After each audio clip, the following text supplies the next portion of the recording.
Well, hello ultra racing fans and welcome to the 2017 Badwater 135. Reporting for AdventureCORPS, I'm Jarek Wilhelmsen. Well, for 40 years now, the Badwater 135 has challenged the top 100 toughest athletes in the world to not only compete against each other, but to compete against these extreme elements and extreme route. Runners can expect 100+ degree temperatures as they make their way from Badwater Basin to Mount Whitney Portal. They'll travel 135 miles and climb over 14,000 feet of cumulative gain. This is one of the largest women's field that the race has ever had, and it's a very international one with 19 countries represented. So let's cut to the video and check it out. Stovepipe Wells, California, at 5 feet above sea level and 120 degrees, played host to this year's race registration. As runners and crew lined up to go through the registration process, with over half of the field race veterans, it was like a family reunion. A variety of racers had a wide range of reasons and goals for this year's race. Well, this is my 10th official Badwater race, and my dream has always been to have 10 official races, so I was fortunate enough to be able to get in to do my one more, and I'm praying that God will grant me one more crossing and one more finish. In 2015, I was 6th place male, 7th, and I ran 28 hours and 51 minutes. And look, then my only goal was to be under sub 30 and hopefully top 10. And it's kind of similar, and if anything better comes from that, great. And if not, then I'll be satisfied because I'll be, just giving it my best the whole time. So. I'm running for We Run Orange County's Kids. It's a youth nonprofit in Orange County that I co-founded and I coach for. Amazing group of kids. We train them for 7 months to run a full marathon. This year, we'll have a particularly competitive field. In the men's division, the 2015 and 2016 men's champion, 29-year-old Pete Kostelnick of Hannibal, Missouri. After winning Badwater last year, Pete went on to break the Trans-USA running record. Other past champions include Oswaldo Lopez and Harvey Lewis, who is still recovering from another ultra less than 2 weeks ago. I was over 8 days ago in Northern Ireland, and I competed in the 24-hour World Championship. So I had to do a quick turnover, trying to get myself back to as close to higher up in the 90+% of my ability as quick as possible. Another one to watch will be 39-year-old Marco Bonfiglio from Italy, a 3-time Nove Colle champion. This year's women's division has no recent champions, but will still present a competitive field. Taking second place in last year's race, Brenda Guajardo of Texas, also a 3-time Nove Colle champion, has returned to compete. Badwater rookie Noelani Taylor of Florida won the 2015 and 16 Daytona 100. She also placed first for women in the 2016 Badwater Cape Fear. Another Badwater rookie, Sylvia Lubix of Hungary, is a 3-time women's champion of the Spartathlon in Greece and 3-time women's winner of the Ultra Balaton in Hungary. Race teams have begun to assemble in Badwater Basin. 282 feet below sea level, this is one of the harshest environments on Earth. Besides the normal high temperatures, high winds, and scorching sun, this year the humidity is also a factor. We're trying to figure out if the humidity will change anything, because it is humid and it's never been this humid before, so we're trying to find out if that will require any adjustments, but I'm just going to do what I always do and see if it'll... The first of 3 waves have assembled at the starting line to begin this grueling challenge. AdventureCORPS has been producing sporting events inside Death Valley National Park since 1990 and has been operating the Badwater 135 Ultramarathon since 2000. Race director Chris Kosman is proud to partner with the National Park Service to host events here in this area he likes to call Mother Nature's greatest sports arena. The first wave departs at 8 p.m.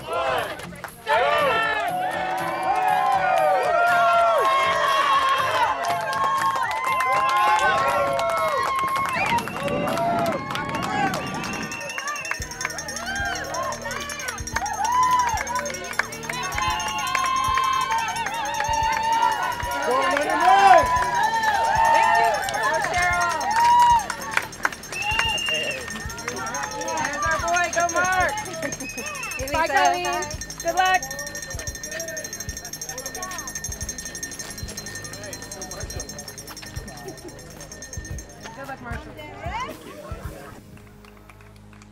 This first section of the race is 17 miles to Time Station 1 in Furnace Creek.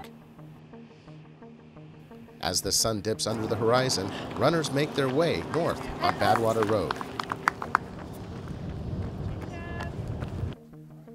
As the first wave is already en route, the 9:30 wave checks in to the starting line. And for them, the wind is also a factor. I decided to wear clear sunglasses, to protect my eyes from the wind. Oh, okay. Otherwise, it's going to dry out my cornea.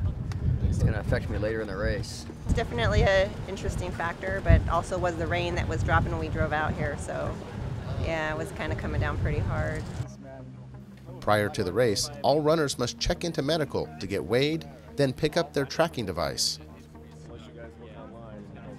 Before long, the 9:30 wave was lined up as their race was about to begin.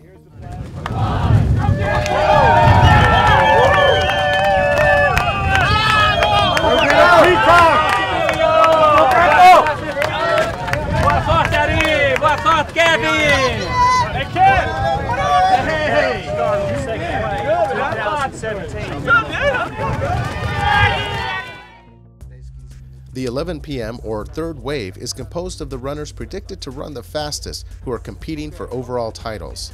Past champions of Badwater and other world-renowned races prepare not just to run, but to compete. As the third wave gathered at the starting line, it was a who's who in the ultra racing world. And with the final countdown, it was on. Go! Yeah! Have a great race, everybody. Thank you, Chris.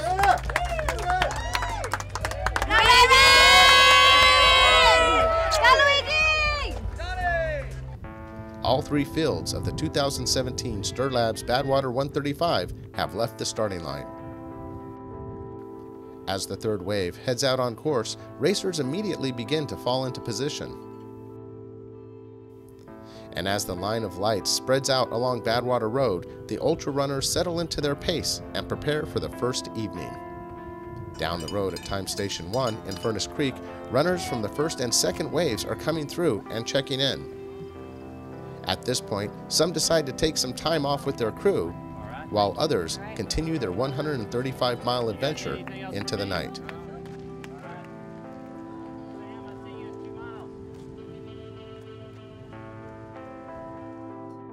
Since 3:30 a.m., runners began passing through Time Station 2 in Stovepipe Wells. Overnight, racers had traveled 42 miles through scattered rain showers. As teams came through this time station, runners checked in as crews prepared for a long, hot day. Now, as the sun and temperature begins to climb, so do the racers. They will continue to climb until they reach Town Pass. Temperatures are rising at an exponential rate. Therefore, runners have until 10 a.m. to make it above the 2,000-foot elevation mark in order to make the cutoff.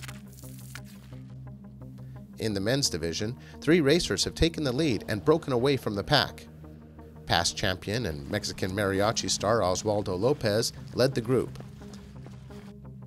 as Marco Bonfiglio of Italy was close behind, followed by Japanese runner Wataru Ino, who kept the other 2 in sight. There were several position changes as they ran up the hill, but by the time they reached the summit at an elevation of 4,956 feet, Wataru Ino had taken the lead and moved forward with a smile on his face. As the rest of the pack was still on their climb, the female division was moving together with all 3 waves mixed in with each other. Leading the climb to Town Pass was Sylvia Lubix of Hungary and Marcia Zhou of Hong Kong. Marcia had left in the 9:30 wave, so technically 1.5 hours behind Sylvia, but still ahead of the next female. Coming in ahead of Marcia time-wise was Amy Costa of the United States. Runners now descend over 3,000 feet into the Panamint Valley, a dried-out ancient lake bed. Temperatures here once again rise above 100 degrees. Along this hot, desolate, sandy stretch of road, Oswaldo Lopez moved back into the lead, with Eno and Bonfilio keeping him in sight.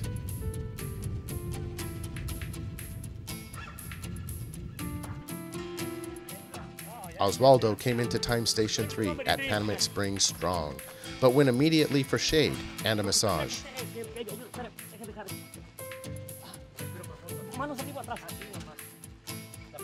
As this was happening, Bonfilio and Eno's teams checked in and interacted with officials. After a quick turnover, both racers were back on course, climbing the dreaded Father Crowley climb.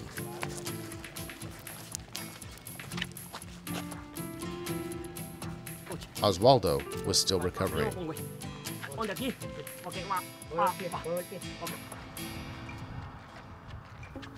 As racers continued to cross the Panamint Valley, Marcia Joe was staying close to Sylvia Lubix. Her demeanor was very cool and organized as she interacted with her crew. Are you dehydrated? A little bit. Okay, Yeah. you must be running very low on water. Yeah. Amy Costa, holding third, continued to stick to her plan as she made her way to time station 3. The husband and wife team of Kayla and Kevin Delk stayed together and in good spirits as they were prepared for the midday sun. Thanks. Thank you. Thanks.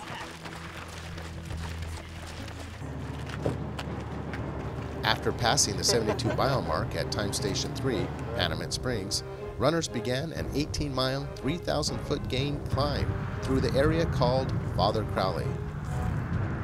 The jagged red rocks makes it feel as if you're climbing through the fires of hell. Due to the narrow, winding road, crew support in this area is infrequent.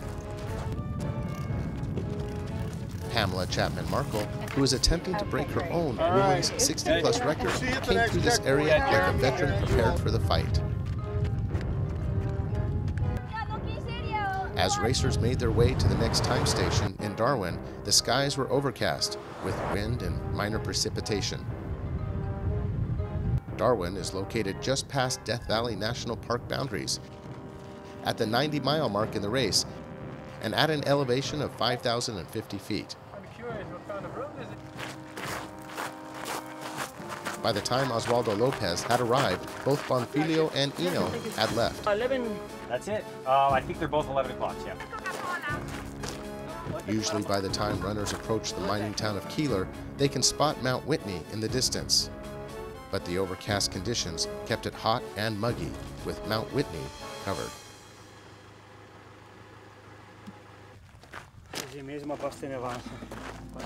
In the stretch to time station 5 in Lone Pine, Bonfilio began to struggle. Eno used this opportunity to move ahead. With a determined look on his face, he continued on with Lone Pine in his sights.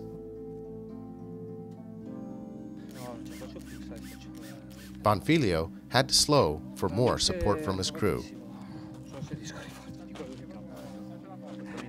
Wataru Eno continued to move forward with a smile on his face as he came through time station 5 in Lone Pine, leading the Badwater 135.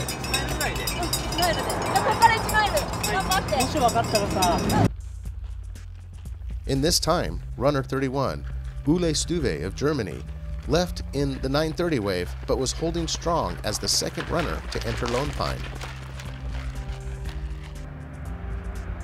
Oswaldo Lopez had to drop from the race, and at this time, Bonfilio was off his feet. Although still recovering from a race just 8 days ago, Harvey Lewis of the United States was making his move to solidify a podium finish. In the women's division, Marcia Joe had pulled into the lead and was moving strong, although later in the evening, Marcia's crew would experience mechanical issues which would require her to stake out and temporarily leave the race. During this time, Sylvia continued to fall back in the field. After Lone Pine, it's a 13-mile-long, 5,000-foot climb to the finish line. At this point, Eno's face turned from smiles to grimacing pain and exhaustion.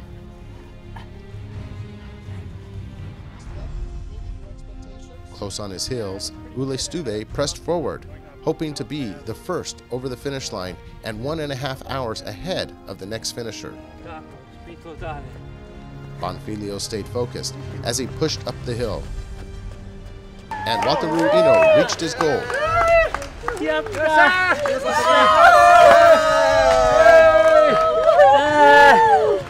Thank you. Thank you. Much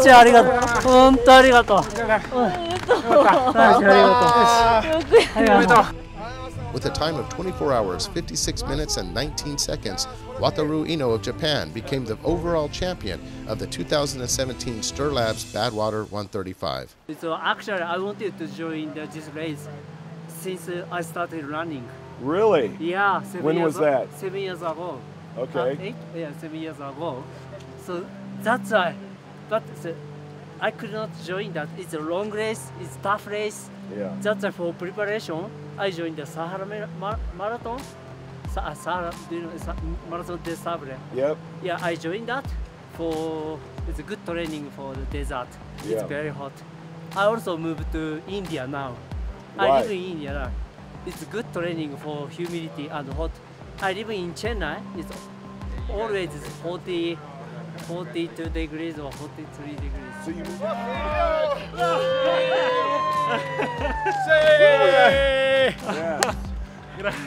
Marco Bonfiglio crossed the line with the second best time of 25 hours, 44 minutes and 18 seconds. Un sogno lungo 5 anni, un sogno di una vita. It's a dream. A dream he's been having for 5 years. It's a dream of a life. La gara che ho sempre sognato di fare. He has always dreamed about doing this race. Wow.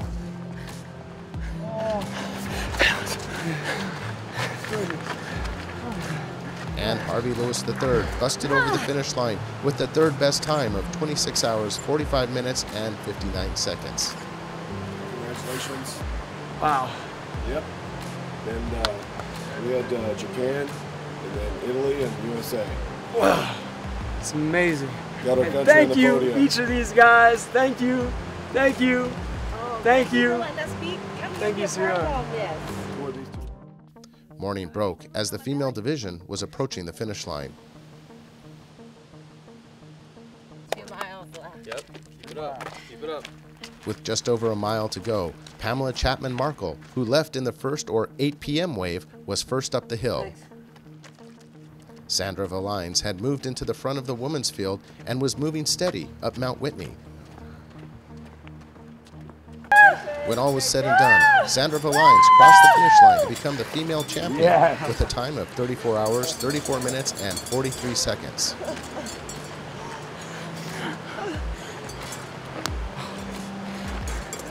Oh my God, congratulations. Come on, guys, come on, get in here. Come on, everybody. Group hug, come on, guys, come on. She just won Badwater, come on! Oh! Great job. I mean, just to be able to do this race was a dream that I did last year, so I never thought I would place, let alone win. So it was, yeah, I don't even have words to describe how I feel right now. What's your time improvement? From last year? Yeah. It was 36:35. Oh, so exactly 2 hours and 1 minute. Yeah. So, yeah.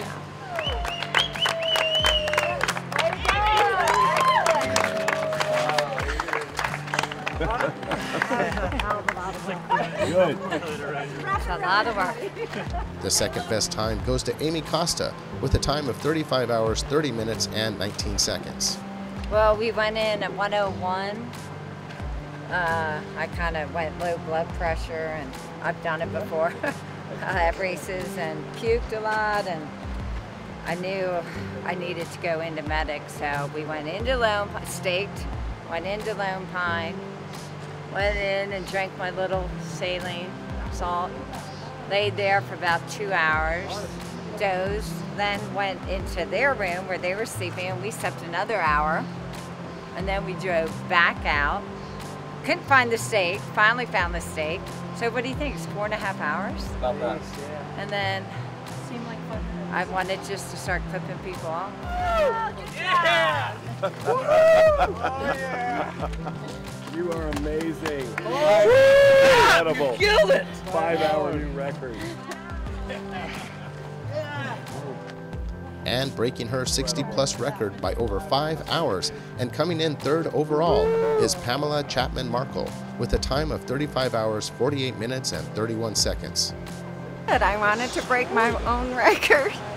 My record last year for 60 to 69 was 41:02, right? Yep. And I beat it by 5 hours. Yeah. This year, 75 of the 95 entrants completed the 2017 Stirlabs Badwater 135. Make sure to check out the Badwater website to get the most accurate stats and information about Badwater and all of AdventureCORPS races. Signing out, I'm Jarek Wilhelmsen, and we'll see you next time.